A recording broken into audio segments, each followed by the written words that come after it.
Agora que sabemos como a taxa de câmbio real influencia a demanda por importações e exportações, podemos ver como o equilíbrio no mercado de bens ocorre em uma economia aberta. Quando a gente falava de uma economia fechada, não havia diferenciação entre a demanda doméstica e a demanda por bens domésticos. Em uma economia aberta, parte da demanda doméstica vai recair sobre as importações e parte da demanda por bens domésticos vai recair sobre as exportações. Vamos começar revisando a demanda doméstica, que é a mesma que vimos quando estudamos uma economia fechada. A demanda doméstica ela vai ser composta pelo consumo das famílias, pelo investimento das empresas e pelos gastos do governo. Ela é uma função crescente da renda.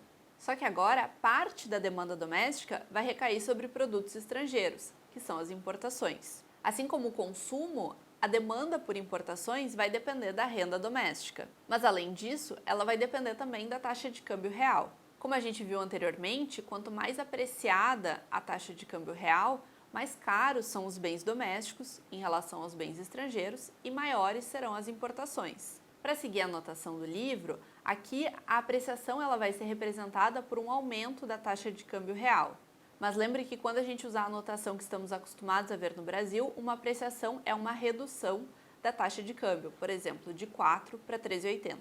Assim, um aumento da taxa de câmbio real leva a um aumento das importações, de modo que tanto a renda quanto a taxa de câmbio real são positivamente relacionadas com as importações. Subtraindo o valor das importações da demanda doméstica, temos a demanda doméstica por bens domésticos, que é representada pela curva AA no gráfico.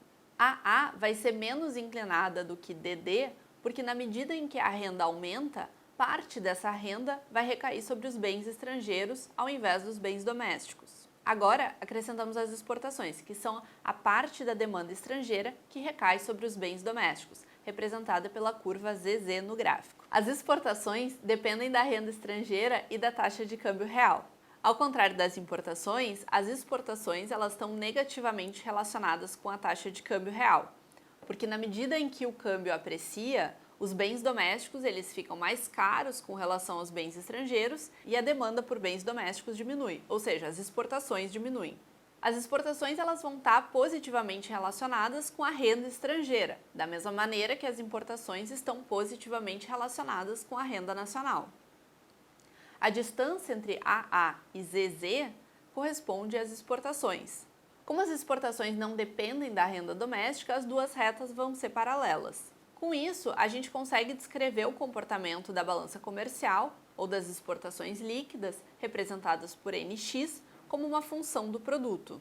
Em YTB, de Trade Balance, em inglês, ou seja, o equilíbrio comercial, as importações são iguais às exportações, de modo que a balança comercial é zero. Para valores menores que YTB, as exportações são maiores do que as importações e a gente tem um superávit comercial.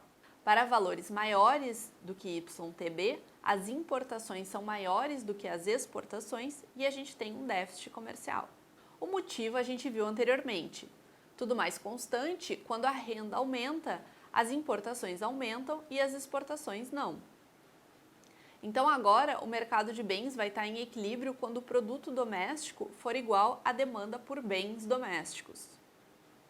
Como a gente já viu, a demanda por bens domésticos é dada pela reta ZZ. No nível de produção de equilíbrio, a balança comercial pode estar ou não em equilíbrio.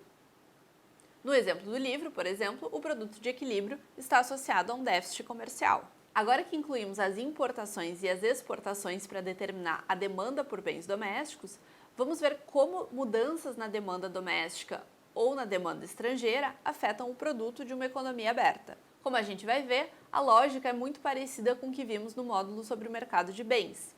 A principal diferença é que agora a gente tem novos componentes, como por exemplo a balança comercial, a demanda externa e a taxa de câmbio real. Se o governo aumentar os gastos, a curva ZZ vai se deslocar para cima, aumentando o nível de produto.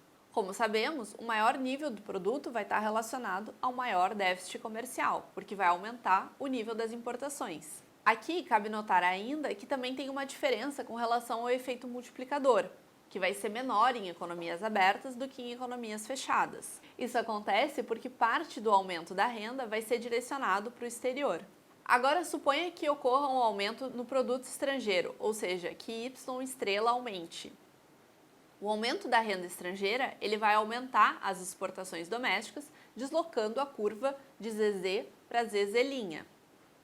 A curva DD ela não se desloca, porque o aumento do produto estrangeiro não afeta diretamente nem o consumo, nem o investimento, nem os gastos do governo. Como resultado, ainda que as importações aumentem no novo ponto de equilíbrio, as exportações aumentam mais e o resultado da balança comercial como um todo melhora. E quais são as implicações desses resultados em termos de política econômica? Bom, na medida em que praticamente todas as economias têm algum grau de abertura comercial, a gente pode dizer que o mundo inteiro está conectado através de suas relações de comércio, de maneira que um choque de demanda de um país afeta os demais. Como a gente viu, um aumento da demanda doméstica ele vai estar relacionado com um aumento do produto doméstico, ainda que o efeito multiplicador em economias abertas seja menor, e com uma deterioração da balança comercial. Ao mesmo tempo, um aumento da demanda estrangeira vai estar relacionado com o aumento do produto doméstico e com uma melhora na balança comercial. Claro, o impacto dos choques de demanda de um país nos demais vai depender da magnitude e da intensidade de suas relações comerciais com o resto do mundo. Um choque de demanda vindo dos Estados Unidos ou da China vão ser muito mais relevantes do que um choque de demanda da Turquia ou da Malásia, por exemplo. Uma outra implicação importante é sobre como os governos vão usar a política fiscal, visto que uma política fiscal expansionista vai estar relacionada com o aumento do déficit comercial. No geral, os governos vão preferir que os outros governos expandam seus gastos para que as empresas domésticas exportem mais e o seu saldo comercial melhore. Claro, se todo mundo pensar assim e nenhum país quiser aumentar a sua demanda, na expectativa que os outros o façam, ninguém vai sair do lugar. Por isso que, além da OMC, que garante que a abertura comercial seja feita de maneira razoavelmente recíproca entre os países, existam outros fóruns, como o G20, por exemplo, que tenta coordenar as políticas macroeconômicas dos países e evitar que uns se aproveitem dos outros. Se aproveitam de minha nobreza.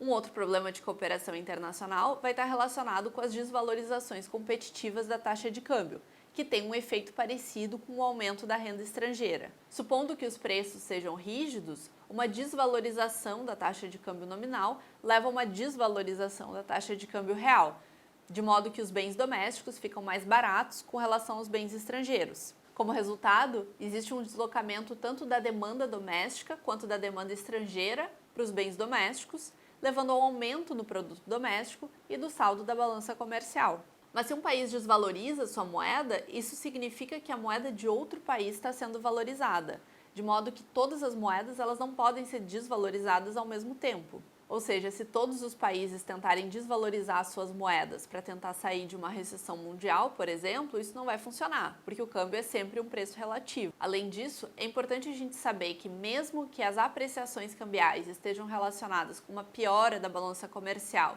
e as depreciações cambiais estejam relacionadas com uma melhora na balança comercial, isso não acontece imediatamente. Ora, no momento em que ocorre uma alteração da política cambial, os contratos de exportação e importação existentes, eles refletem a relação de preço anterior. Desse modo, uma depreciação cambial, ela normalmente vai ser seguida de uma piora na balança comercial, que eventualmente vai ser revertida em uma melhora, o que é conhecido como a curva J. Isso ocorre porque pode levar um tempo até que os consumidores ajustem a sua cesta de consumo e os produtores também. No caso dos produtores, os exportadores podem ter que adaptar a sua produção para atender uma maior demanda e os importadores eles vão ter que ter um tempo também para reduzir a demanda de produtos importados, talvez encontrando um similar nacional ou desenvolvendo uma nova tecnologia. Enfim, o mundo real é muito mais complexo do que o que a teoria nos apresenta. Mas espero que esse módulo tenha ajudado a captar alguns dos impactos da abertura do mercado de bens para uma economia. Se ficou alguma dúvida, é só postar no fórum. Até mais!